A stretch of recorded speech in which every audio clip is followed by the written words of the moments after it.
Welcome to Martini Time. It's a beautiful day here in Blackstone, Virginia, the center of the world. But then you too are the center of the world. So today I want to talk about Everybody Loves Raymond. So,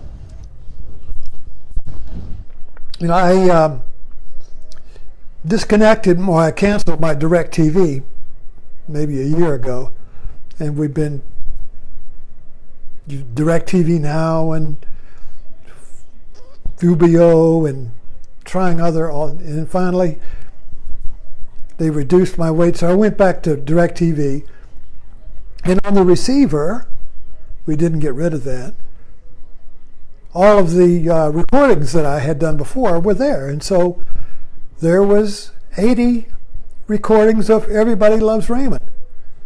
So I've been rewatching Raymond again.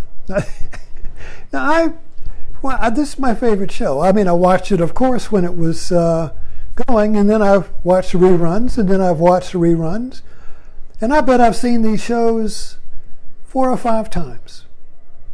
And I still laugh, as if I was seeing it for the first time. That's that's either Alzheimer's or enlightenment. I think T.S. Eliot said, at the end of our exploring, we come to where we began and see it for the first time. So, or like I said, it's Alzheimer's. So, either way,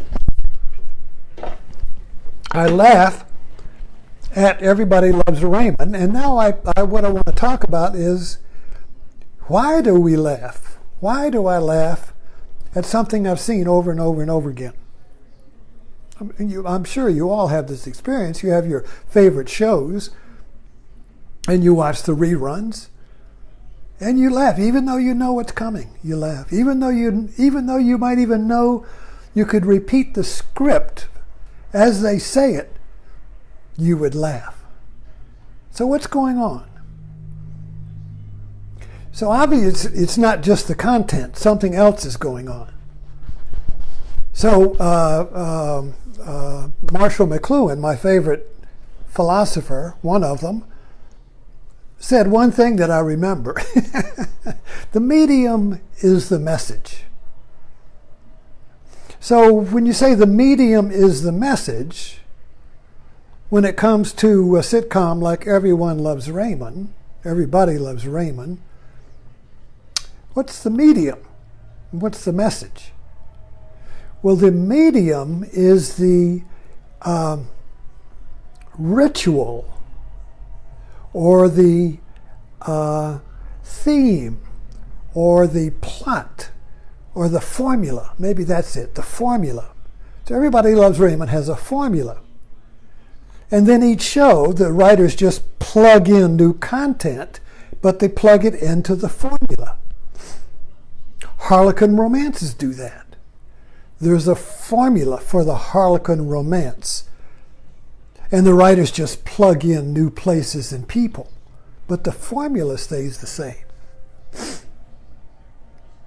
With every genre, mysteries, Agatha Christie, there's a formula.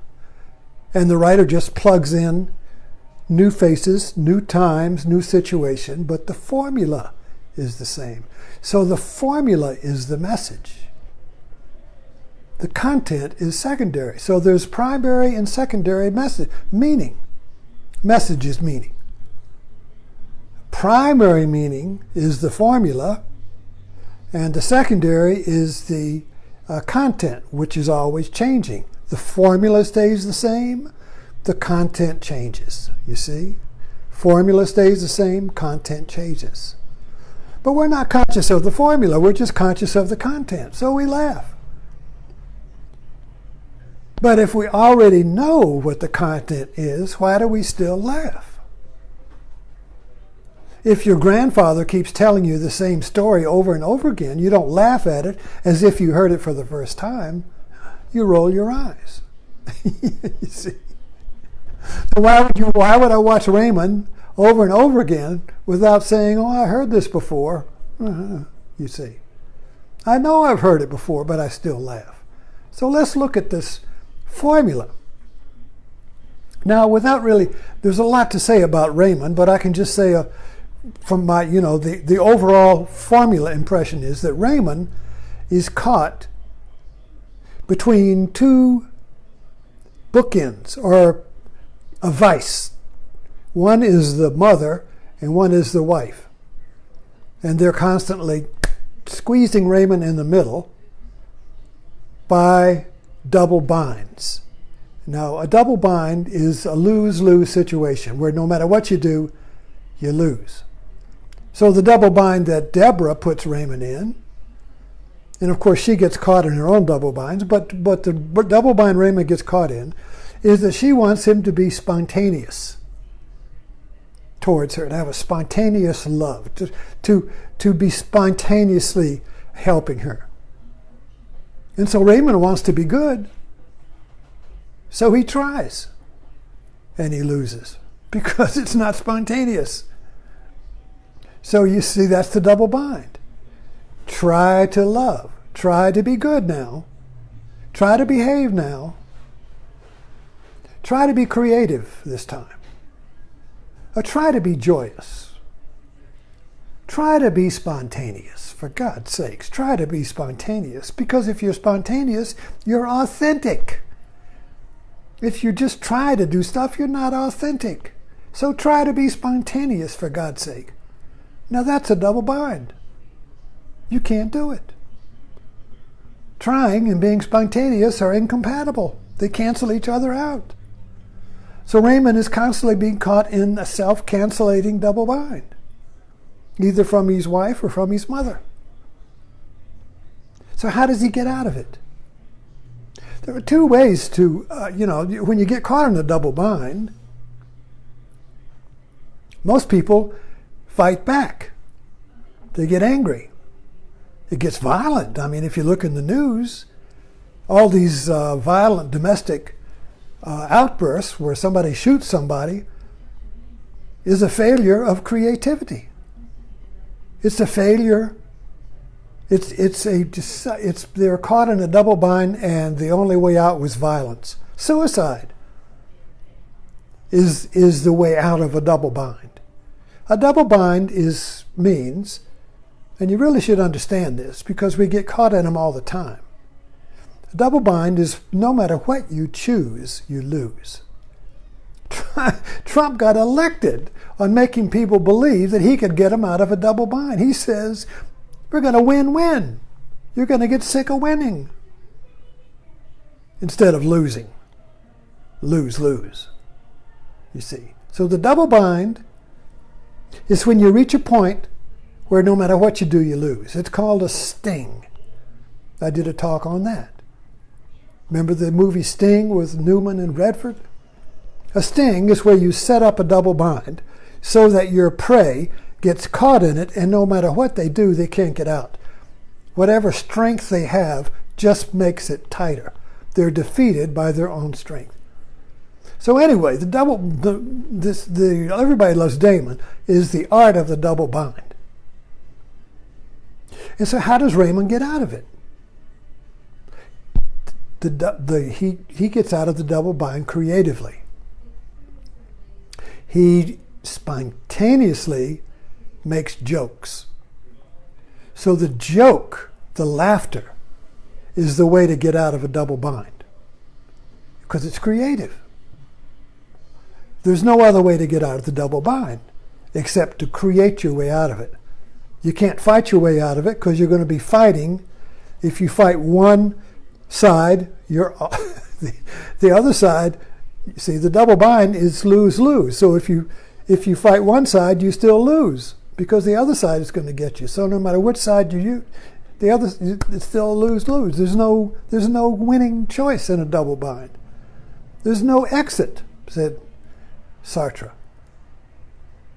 I would even go so far as to say that Buddha called the double bind dukkha, or suffering. The suffering or the double bind of our self-reflecting consciousness. But that's what I talked about in the morning. So what the laughter and Everyone Loves Raymond comes from is our feeling the trap of the double bind and his jokes, his comedy. Comedy is a release from the double bind. Comedy is a pressure valve, is a way of transcending the duality of a double bind, the pairs of opposites. When you're caught in the pairs of opposites, there's only two ways out: violence or creativity. No other way out. Most people choose violence. Either shoot the person or attack the person who's creating the situation, or attack yourself. Creativity and love is the way out of the double bind or out of karma. So I would even say that karma is a double bind. That we're trapped in time. We can't get out. Because no matter what we do, the noose tightens, you see. The straitjacket, no matter what we struggle with things. So this formula of the double bind is everywhere. And so we all keep coming up with, we buy new ways to get out of it. Entertainment is a way to get out of it, to get out of the double bind of our own thinking, our own self-monologue, our own weary mind, wow, you see. So we have all kinds of strategies to get out.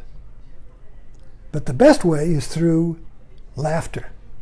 Because if you laugh at the double bind, you're not divided. See, a double bind divides you. You see, this is one. Now the double bind divides you. Now you got to choose to get back to the one, right? This is a formula right here. You got the one, and now there's two, and you have to restore the one. All right, I want a donut. Now there's me wanting the donut. I have to restore the one. There's tension. How long will it take to get the donut? How much is it? Do I have enough money? How do I get to it? You see, and I get the donut. Oh, for a moment I've restored oneness. You see, I want a donut. Now I'm two. I want it. It. When I get it, for a moment, of course, karma kicks in, and now I want a pizza. So the double bind, that is not a double bind, because I can get out of the double bind by getting the donut.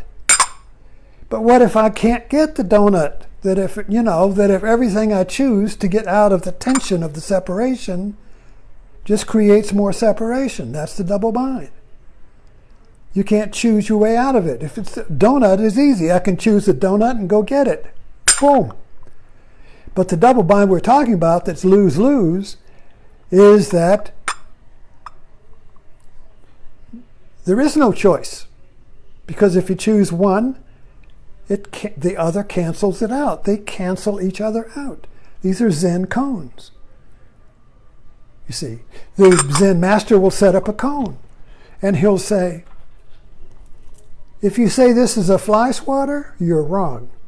If you say it is a fly swatter, you're wrong. Now which is it? Choose, or I'm going to hit you with it.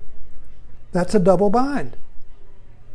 Is it? If you say it's this, you're wrong. If you say it isn't that, you're wrong. Now which is it? Well, you can't choose one or the other, you see. Because the one is split.